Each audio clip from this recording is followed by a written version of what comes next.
Hi, I'm Nadia Dunn. Welcome to the Reverse Logistics Association's European Summit 2022 here in Amsterdam. Now, I am delighted to be joined by Tony, the Executive Director of RLA. Tony, we're here. We're here in person. We're here in person now. We've interviewed you a few times now. And this, Zoom. Yes, on Zoom. And this Zoom is the world. first one In face person. to face. Let's hug it out. Oh, that's great. It's so good.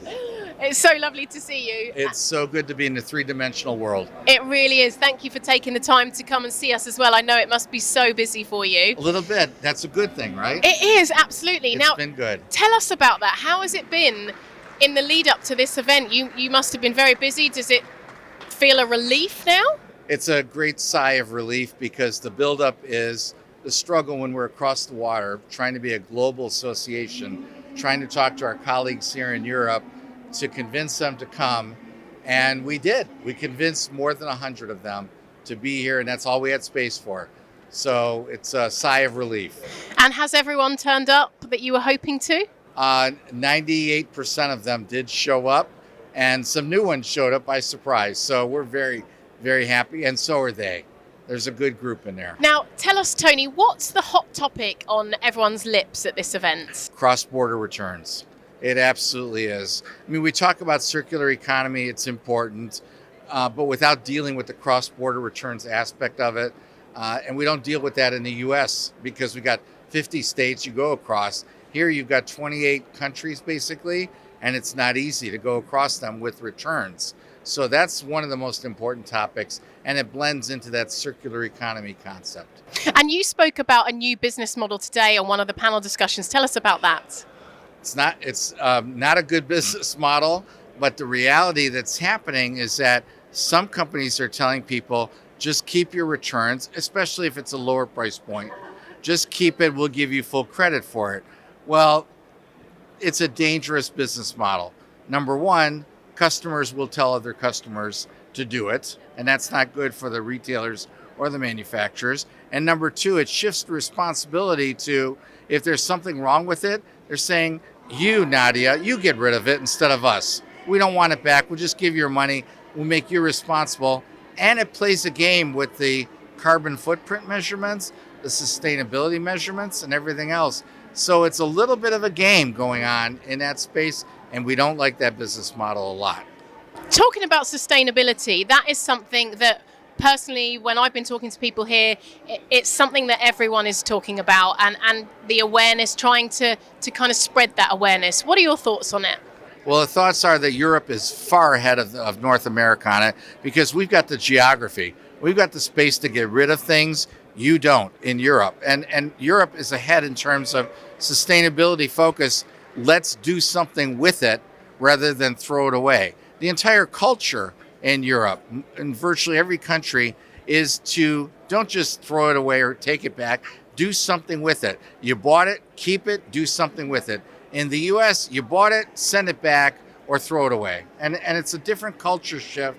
So the circular economy is much more visible in Europe and it's treated more responsibly here. So I love coming to Europe and experiencing that shift in culture. And you're across so many of the topics and the trends within the industry. Tell me, have you learned anything from today's panels and keynote speakers? One of the coolest things we talked about today is the French Repairability Index. Imagine customers going into stores and looking at, pick a brand A versus brand B, and brand A says its French Repairability Index is a 10 on a scale of 1 to 10. Brand B is a 2 on a scale of 1 to 10. Which one are you going to buy? That's going to influence people, and they're going to buy products that are more sustainable because that's part of the French Repairability Index. Extremely cool. I've really just learned about that in the last month, and it's an exciting topic for the future. Not that France rules the world, but that Repairability Index is going to influence other companies and other countries to do the same. We love it. Great. And tomorrow's the last day of the event. What are your expectations, and are there any surprises in store? We have a great keynote speaker tomorrow, academic, who will talk about consumer attitudes towards returns. and even deal with the fraudulent returns area, the dangerous area, as well as a best practices panel. So we really focus on also the opportunity to network. Nadia, as you know, Of course, yeah. the chance for people to be in person Yeah. and talk to each other. And there's something about being on a Zoom and trying to learn a new partner to do things with, and being in person. There's just such a difference of trust, of appreciation, of quality, of character that does not come through on Zoom. So tomorrow we'll have some of that time as well, interactive. Great. And tell us about RLA's next event. What's coming up? We've got a couple of great events. We will hope to have you come with us in Vegas next February. We've already booked the Mirage, February 7th, 8th, and 9th. So that's set. That'll be a very big global event. We had 650 plus this year. We expect we could hit 1,000 next year. Wow. That's exciting in Vegas. We want everyone to come and learn and gain and not lose while they're there. And then we also have a very special event in between, a leadership summit.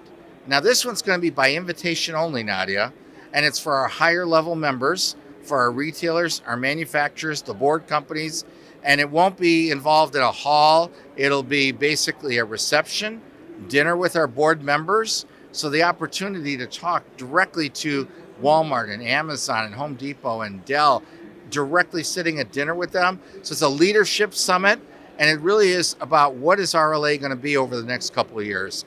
Because I don't know what else it needs to be without asking people that you've talked to about it. So that's an exciting event. That's a 2-day event, and that's coming up in Nashville in September, but by invitation only.